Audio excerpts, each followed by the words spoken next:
So I got some good news coming out this weekend. Jersey Vargas and Joseph Brown, two guys from the Money Team who were recently active and fighting on the Danny Swift Garcia card recently, are making a comeback on this Fundora and Cordell Booker card.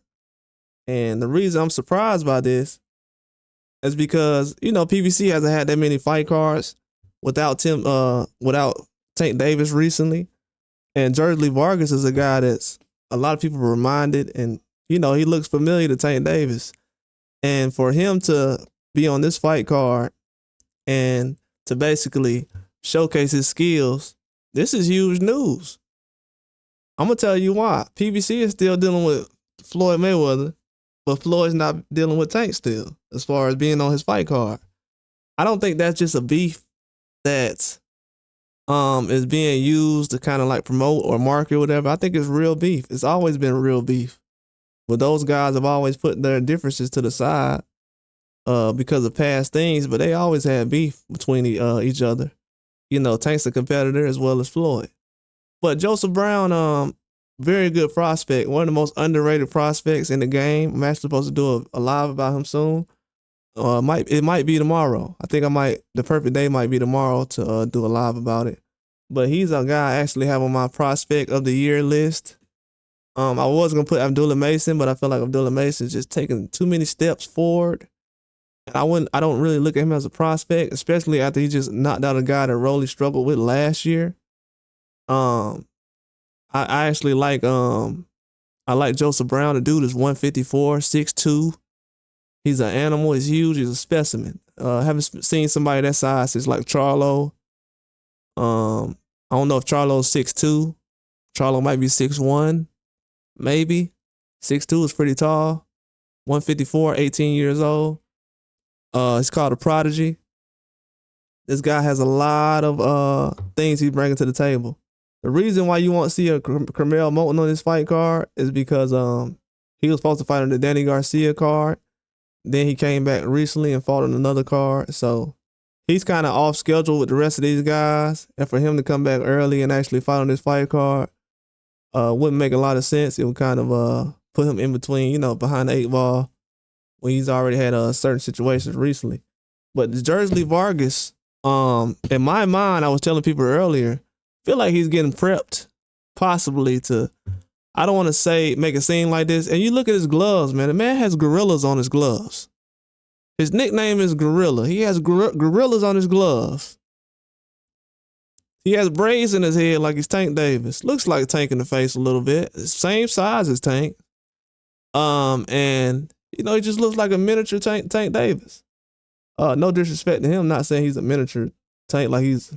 But if you look at him, the guy reminds you of Tank a lot. And Floyd has been around Tank just as much as anyone else. And he knows what this guy brings to the table. And if he's anything close to a Tank, he will definitely be able to showcase his skills. To me, Jersey Vargas is more of a mix between Edwin De Los Santos and Tank Davis. But the guy's bringing a lot to the table as far as the image, the look, the branding. All he has to do is show his skill set, and he's going to be a fan favorite. Not as far as just him personally, but him, Carmel Moulton, guys like that. I think Floyd Mayweather is going to try to come into this situation and have these guys kind of compete with that aura that Tank Davis has. And who's better to do that than Floyd Mayweather? He was a guy who kind of helped Tank Davis build that aura and that image and that brand. He don't get a lot of credit for it, but that brand that he was received and the way he was able to turn that into something of his own, he kind of curated that pretty quick. And I think Floyd is going to show people that he has the skills to do that as well. He's not the best, greatest promoter ever, but he's going to show that he knows how to develop certain talent when it's already there. And I don't think he's just grabbing this guy at that weight class, around that weight, the look with Tank.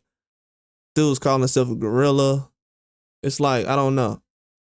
It's been a lot of things that's went on behind the scenes with that already, but especially a lot of people saying that he was a fake Tank Davis or whatever. I didn't pay too much attention to it until recently. I'm like, whoa. Then I see this Gorilla Gloves. I'm like, what is going on? And it's wild because the same gloves he has on his left picture, the same ones he got on the right. And Joseph Brown, he's a good fighter though. Very good prospect. One of the most underrated. He's amazing. So expect these guys to be on the fight card this weekend. With Sebastian Fendora. It's gonna be a lot of other guys featured on that fight card. I'm hearing that Robert Guerrero Jr., the son of Robert Guerrero, who faced off against Floyd Mayweather, who's 18 years old, as well as Joseph Brown, he'll be on the undercard. So this will be some super special talent as far as prospects. So this is not something you want to miss.